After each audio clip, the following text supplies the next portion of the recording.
Bien le bonjour, et bien aujourd'hui, nous voici pour la vidéo que je vous ai promis depuis déjà un moment, mais j'ai pas eu énormément de temps pour la faire, pour essayer de fiabiliser et augmenter la cadence de ceci. Bon, elle la voit pas super bien complètement à l'écran, mais je pense que vous l'avez reconnu, c'est une M249. Donc moi ici j'ai la version de chez Aika. Ça, de toute façon le même système, enfin le même genre de fiabilisation qu'on peut faire sur les autres modèles. Donc nous allons voir ça de suite. Et avant, pour comparer, on va faire un petit test de cadence sur le Chrony. Voir à combien elle est de base. Donc ici elle est entièrement de série, donc il y a rien comme modif.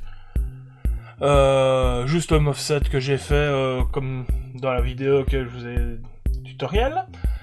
Et une batterie en 7V4 LiPo classique. Donc on va commencer.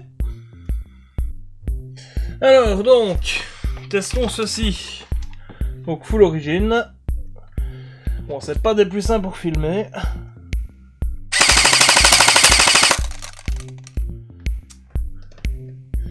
Alors, nous serions à 12,66.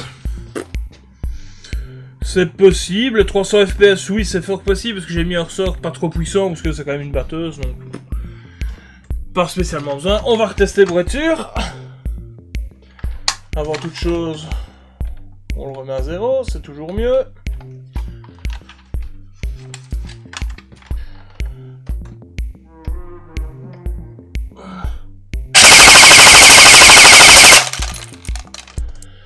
Ouais, 12,74, donc oui, on est plus ou moins à ça.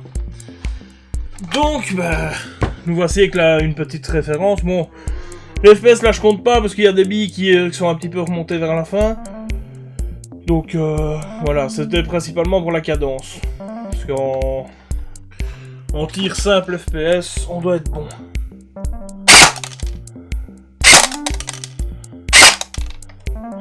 Et 306 à peu près, donc... Et ici, le hop-up est réglé, donc voilà. Donc nous avons une base de 12 billes par seconde, enfin 12 billes 50 par seconde, plus ou moins. Nous allons voir si le travail effectué sera intéressant. Alors, pour les étapes donc de fiabilisation, comme je vous avais montré, il va y avoir ceci. Donc de chez Airsoft Entrepôt, des engrenages en 13.1. Donc d'origine c'est du 18.1. Donc pour le rapport c'est le moteur va faire 18 tours pour que le piston s'engage une fois. Et avec ceci, donc là le moteur fera seulement 13 tours pour engager donc une fois le piston. Donc là on améliore déjà pas mal. Pour fiabiliser, il y aura ceci. Piston avec dents complètement en acier. Et tête de piston aluminium. Parce que d'origine c'est tout plastique et je préfère quand même fiabiliser avec ceci. Et ensuite, histoire de booster un petit peu plus la cadence, ceci, une petite batterie en 11V1 au lieu des 7V4. Donc je pense qu'avec ceci, ça devrait être pas mal. Et après, une fois que ce sera terminé, je vous montrerai un petit projet sur lequel je suis en train de travailler pour ceci aussi. Donc première chose à faire, c'est... parce que j'ai oublié de commencer à tourner. Défaire donc la vis qui se trouve ici pour la goupille. Hop, on retourne. Hop. Ouais, pourquoi? C'était pas les plus simples. Ici, c'est toujours très dur, donc moi ce que je fais, c'est à la pince.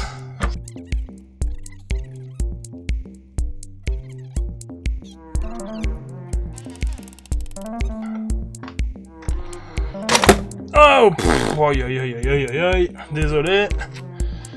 Donc voilà.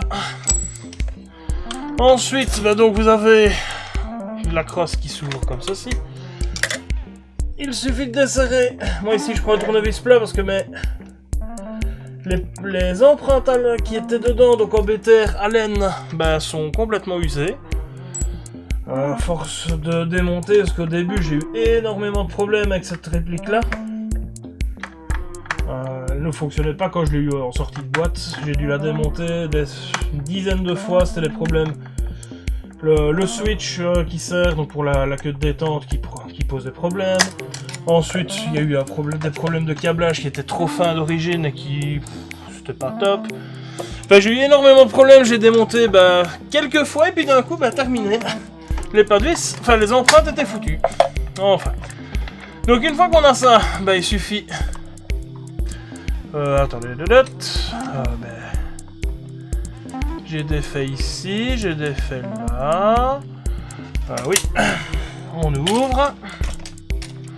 Et on pousse pour faire avancer le ressort. On a l'ergot ici pour le sortir. C'est un changement rapide. Ça a du bien comme ça a du mal. Il y en a qui n'aiment pas parce que... oui, mais on peut tricher facilement. Et moi, je trouve que si on veut tricher, il y a tellement de possibilités. Voilà. Et ensuite, il suffit de sortir la gearbox tranquillement. Qui parfois le switch bloque. Donc à ce moment-là, si... parce que le switch est un simple interrupteur avec une petite patte en fer. Et parfois elle bloque, donc il suffit d'ouvrir la grosse goupille qui est là. Oui, c'est vraiment une grosse goupille. D'ouvrir légèrement, et là on voit le switch qui parfois bloque. Parce qu'en fait il passe en dessous du corps. Donc avec un tournevis on le relève. On tire en arrière et voilà. Voilà, donc la gearbox démontée, vous voyez, c'est pas du tout la même gearbox que dans les AR15, donc type M4, M16 ou les AK. Donc vous voyez, c'est complètement différent. C'est une base en fait un petit peu V2. Enfin, c'est V2, V3 pour les engrenages. Le cylindre V2, V3 aussi. Et le moteur, c'est un moteur court. Comme on va le voir, mais c'est une gearbox complètement différente. D'un côté logique, il n'y a pas exactement la même place que dans les AK ou dans les M4, M16, ou G36 ou autre. Hein, donc, je vais ouvrir la gearbox. Déjà l'avantage, comme ça ressort rapide, pas besoin, le ressort ne vous sautera pas au visage. Je démonte ça en accéléré parce que c'est casse-pied de voir ça. Allez, à tout de suite.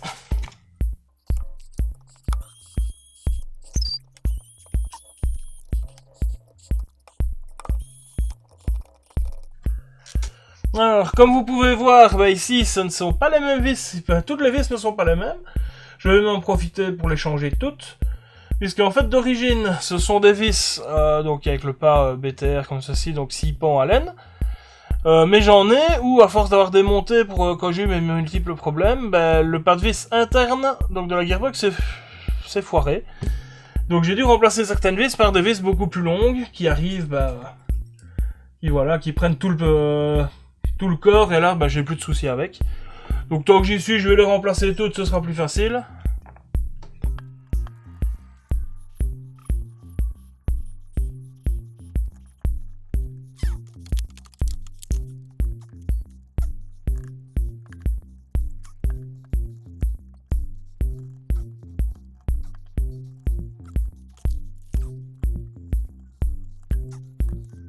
Hop, et bien voilà, la gearbox est ouverte, enfin du moins en théorie, non évidemment, il reste encore une que je n'ai pas desserrée à fond.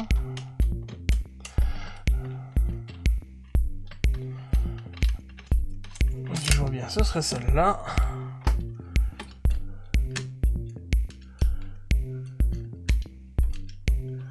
Oui, évidemment, le mieux c'est de retirer donc le câblage. Comme ça, vous avez plus facile pour faire ceci. Et voilà. Alors, évidemment, toutes les vis tombent. Ça, c'est le petit ressort. Donc, pour le système de calage du ressort principal. Voilà. Et ici, évidemment, le problème des full auto, c'est que elle s'est arrêtée avec le piston reculé. Mais ça, c'est pas un problème. De toute façon, nous allons démonter ça. Alors... première chose à faire, c'est démonter l'intégralité. Ça va passer un petit coup au nettoyage aussi. Ça ne peut pas faire de tort. Je vois que là, j'avais pas été de main morte sur la graisse. Donc on met ça sur le côté. Je vais prendre... Hop, hop, hop. un petit bac pour mettre les anciens engrenages donc dedans. Avec leur calage, c'est pas un problème, parce que de toute façon, je vais refaire le calage complètement comme je vous ai montré sur la vidéo donc de la M4 reçue par Papa Noël. Et voilà. Donc je vais faire ça, je vais faire le calage. On se retrouve après. Alors, voici l'ancien piston, voilà ce qu'on va mettre à la place. Donc full plastique qui on voit déjà un petit peu manger. Tête de piston, voilà quoi, c'est le bas de gamme qui est livré. Avec ceci, donc les dents en complètement acier, donc normalement plus résistant, surtout qu'on va augmenter un peu la cadence. Piston un peu plus léger aussi, et moins de frottement parce qu'il est cannelé ici sur les côtés. Et tête de piston aluminium pour avoir un peu plus de résistance, puisque ici, je sais pas si on le verra bien à la caméra, mais elle commence à se déformer un peu. Bon, allez, on continue. Ne surtout pas oublier, ça je l'ai pas encore fait, de mettre un petit peu de graisse partout. Moi je la mets toujours comme je suis au pinceau, comme ça on n'en met pas de trop. Parce que sinon, c'est ce qui se passe. Avant je ne le faisais pas au pinceau, c'est pour ça que comme vous avez pu voir, il y en avait partout. Tandis qu'en faisant comme ceci, l'avantage aussi c'est d'en mettre parfaitement dans les dents des engrenages. Donc on a un bon petit film de lubrification partout.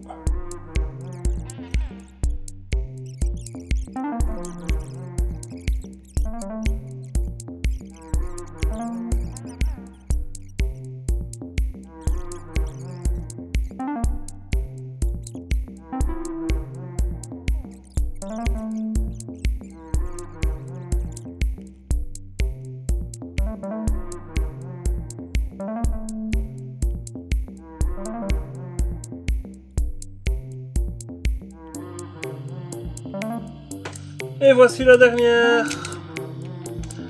Ah, enfin.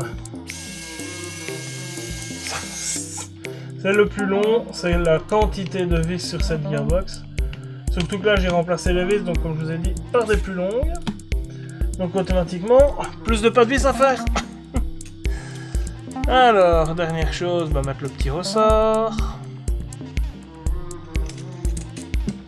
Remettre les cosmotors. Voilà. Comme d'habitude, un petit test avant de remonter le tout.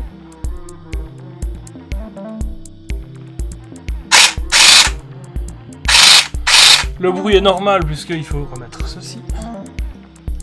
Sinon, vous n'aurez pas un bruit de piston. Ah, voilà ce qui arrive avec le système de switch comme ça. Allez, hop. Voilà, et on teste. Ça a l'air déjà pas trop mal. Allez, c'est fonctionnel. Plus qu'à remonter et tester, voir ce que ça nous donne. Alors, verdict ici avec donc batterie toujours en 7.4. Pour voir de base ce que les engrenages ont donné déjà.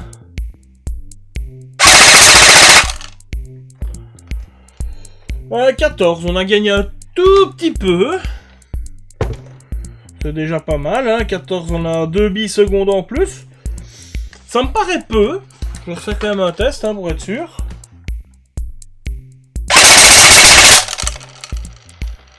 « 15, ouais, donc 15, donc on a 3 millisecondes en plus. Bon, c'est pas fantastique, mais pour le prix des pièces, on va dire que c'est pas excessif, quoi. Là, on est à... Pour les engrenages Airsoft Entrepôt, ils sont vers les 18 € si mes souvenirs sont bons. Je vous mettrai le prix, évidemment, comme à chaque fois. Maintenant, on va tester avec... batterie un peu plus grosse, donc avec une batterie en 11. En 11.1.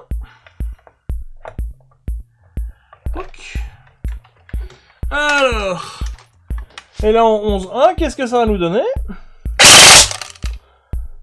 Ah! Ah bah oui! Là on tombe à 25-56. 24-56. On est au double. Bah, que demander de mieux? Alors, bah, on va refaire quand même un test pour être certain, hein, parce que...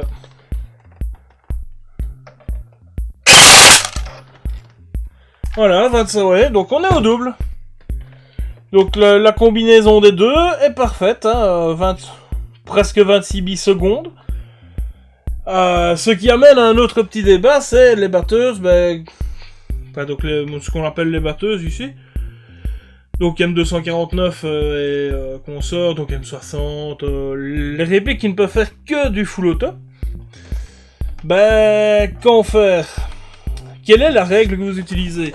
Si vous en avez une spécifique, dites-le en commentaire, parce que j'aimerais bien savoir. Nous, régulièrement, ben, ce qu'on entend, c'est des rafales pas trop longues. Mais qu'est-ce qu'une rafale pas trop longue? C'est une question que je me suis posée, donc ben, je vais vous montrer autre chose qui m'a fait penser à ça. Parce que je savais qu'on arriverait à un résultat plus ou moins pareil. Donc je vais vous montrer un petit projet que j'ai. Mais voilà, donc comment doubler la cadence d'une batteuse, ou de n'importe quelle réplique, hein, vous pouvez l'adapter ça aussi sur une autre réplique. Tant que l'interne est bon, les engrenages sont bons, il y a encore moyen d'augmenter en mettant un meilleur moteur, mais je trouve que c'est déjà pas mal. Et donc, je vais vous parler donc d'un truc, les règles un petit peu spéciales. Donc, j'ai fabriqué ce genre de choses. Comment vous l'expliquer? Donc, ceci, pour brancher une batterie. Là, le moteur va brancher, comme d'habitude. Et les deux fils qui vont aller jusqu'à la queue de détente. Donc jusqu'au switch de queue de détente. Bien, mais à quoi ça sert? Eh bien, en fait, c'est un système qui va vous limiter. Une petite donc un MOSFET à l'intérieur avec système Arduino. Je ferai une vidéo exprès là-dessus à vous montrer. Donc vous branchez la batterie. Et le moteur va tirer. On va tenir le moteur. Donc ici, imaginons, on fait donc le petit le contact. Toc. Et pendant une seconde, le moteur va tourner et il s'arrêtera. Et pendant 1 seconde et demie, vous ne pourrez plus tirer. Bah là, c'est le réglage que j'ai fait. Regardez. Même si on les laisse enfoncer, vous ne pouvez pas tirer plus d'une rafale de 1 seconde par 1 seconde et demie. Évidemment, c'est à modifier. Là, je n'ai plus de contact avec les organisateurs de partie, donc je ne sais pas quelles règles ils voudraient qu'on instaure. Mais il suffit qu'ils me disent une rafale de 2 secondes, puis 5 secondes de pause. Vous le branchez ici en USB, et vous modifiez les paramètres. C'est pas plus compliqué que ça. Et à ce moment-là, vous pourrez dire, la personne qui vous dira, oui, t'as fait une rafale trop longue, mettez-le au défi. Vous lui passez votre réplique et vous le défiez de faire une rafale plus longue. Avec le système qui est intégré, vous ne saurez pas.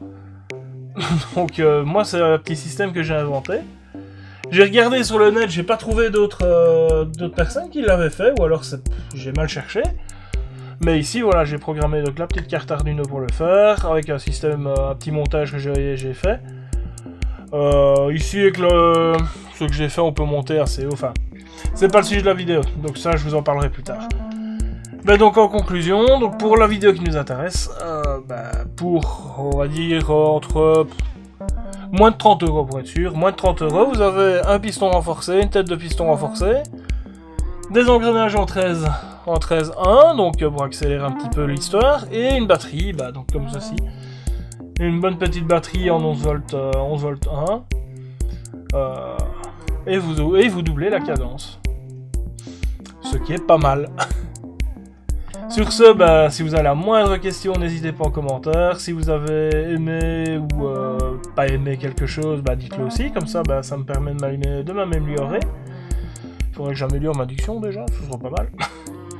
Et surtout, dites-moi pour vous, dans les parties où vous allez, quelles sont les règles pour les répliques qui sont full auto, où il n'y a pas de semi. Eh bien, merci de m'avoir regardé et à la prochaine fois.